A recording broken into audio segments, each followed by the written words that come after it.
అహోబిలం నరసింహస్వామి దగ్గర పైన జరుగుతున్నాం. అక్కడ మంచి వాటర్ ఫాల్స్ ఉన్నాయి. వాటర్ ఫాల్స్లో పిల్లలు ఆడుకుంటారు. స్వచ్ఛమైన నీరు ఎంత అద్భుతంగా ఉన్నాయంటే చల్లగా ప్రశాంతంగా కడుపుకోపోతున్నాయి.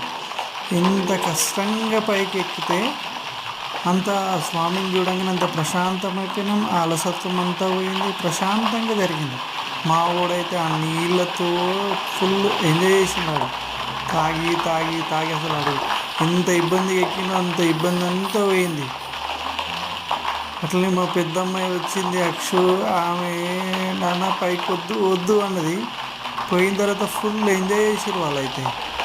ఆ కిందికి చూడడం కానీ, ఆ స్వామి దర్శనం కానీ, ఆ వాటర్ ఫాల్స్ కానీ, ఆ వాటర్ తాగుతుంటే ఎంత చల్లగా పైకి ప్రశాంతంగా పోయినాయి నీళ్ళు లోపలికి కడుపులోకి.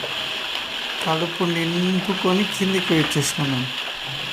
ఆ వాటర్ ఫాల్స్ని ఎంజాయ్ చేస్తూ మెల్లగా ఆ ఎక్కిన ఆ యొక్క కాళ్ళ నొప్పులు అవన్నీ పోయి ప్రశాంతంగా దిగిపోయినాం.